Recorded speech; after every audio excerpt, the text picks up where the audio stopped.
How's it going, everyone? No Marky coming back at you once again. And today we're going to be dipping back into the Star Wars universe.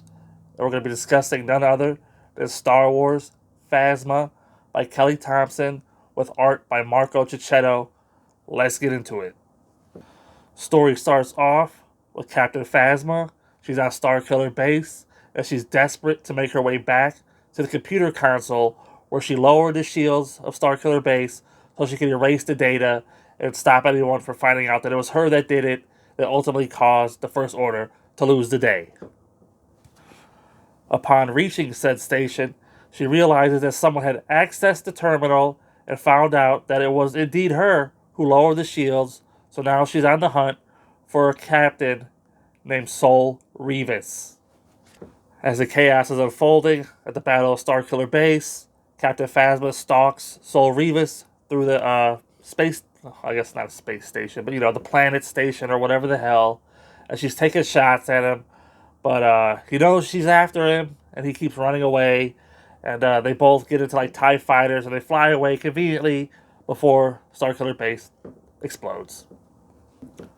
However, it just so happens that the two of them jump into TIE fighters that were under repair, so they don't have hyperdrive access, and they're forced to land on the nearest planet that they think is deserted, but it turns out that it's not.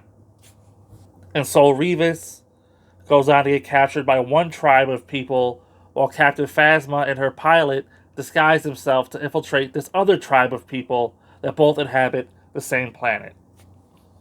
And of course, while under disguise, Captain Phasma, she's able to trick the populace into believing in her cause, and they're gonna help her go to the base of the rival tribe so they could kill Sol Revis and keep Phasma's secret safe.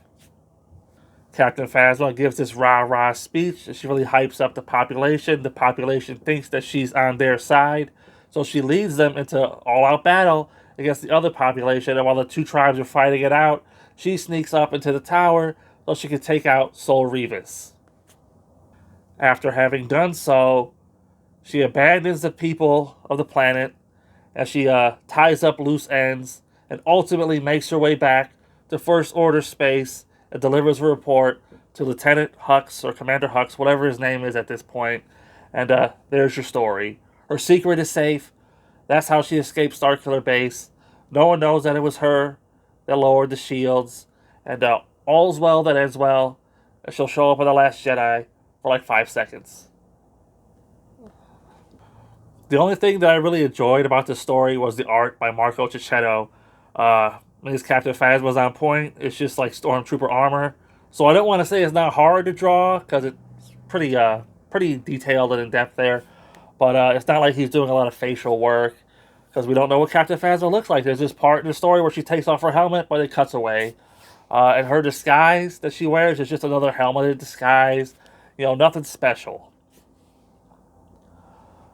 Other than that, though, I kind of found the story to be lacking. There's not really much here.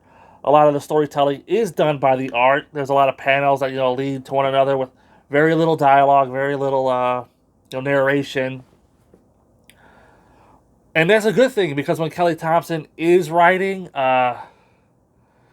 tends to be a little grating, to me at least, as a Star Wars fan. I don't like to see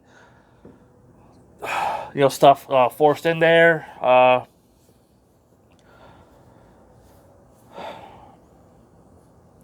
There's this strange scene where the pilot who accompanied Phasma to the planet, she's talking to the native people, and she's being interpreted through like a BB droid. And she goes on this man-hating speech, because she asks the people of the planet to go get everybody to help them carry some equipment back to the village. And the droid translates it as "go get the men to help carry this stuff." And she goes on this whole thing, is like, why would I say men? Women are just as capable. Go get everybody, not just the men. And it's like, come on with this heavy-handed garbage. Why is this in Star Wars? Who cares if the men are carrying the stuff, or the men and the women? It's like, come on. But again, it's just, that Disney agenda. I mean, when I was reading the book, I wasn't really paying attention to the pilot. Maybe she had like boob armor or whatever, but I didn't even know she was a woman until she took off her helmet. And so it's another all-female affair here in Star Wars Disneyland. So of course there's going to be some lesbian undertones here with the pilot falling for Captain Phasma. And Captain Phasma, she's this hard as nails killer. She's cold blooded, and at the end of the book, she ends up having to kill the captain.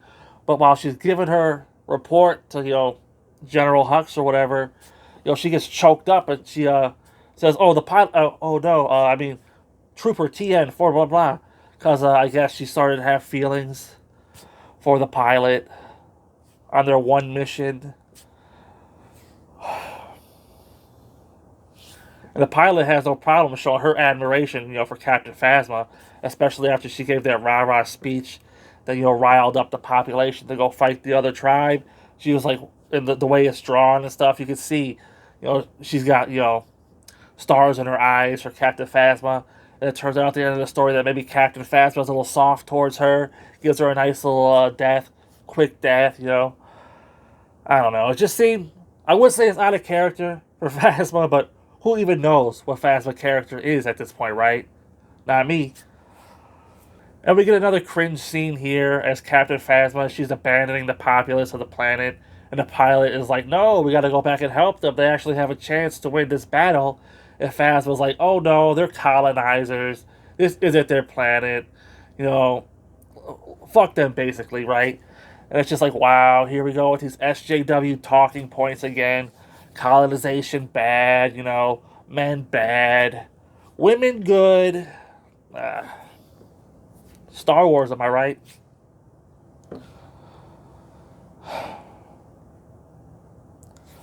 I'm not familiar with Kelly Thompson's writing. This is the first thing that I've ever read written by her.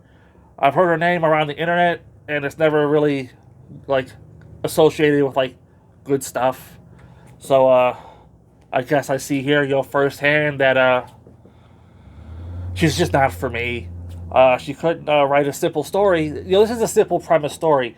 I just read an issue of X-Men where this happened, where the X-Men, they go on like under Antarctica, and one of the X-Men gets captured by one tribe, and so they link up with the other tribe, and they do a big battle at the end to rescue like Jean Grey or whatever. This is a simple story, a simple premise, a well-tread road. All you have to do as a writer is make sure that I, as a reader, can't see the cracks in the well-worn pavement. And she failed here with her agenda-driven stuff. Like, when she was writing, like, these characters, she just couldn't help herself. So, it really took me out of the story. I felt like the characterization of Phasma was crap because of it. Star Wars is all about invading other planets, taking over especially for like the Empire or the First Order. So for Phasma to give that colonization speech, total horseshit. This story, 2 out of 5, and it's only because of the art. Because the story is really nothing. There's nothing here, nothing. So until next time, maybe I'll see you there, but perhaps I won't. Who knows?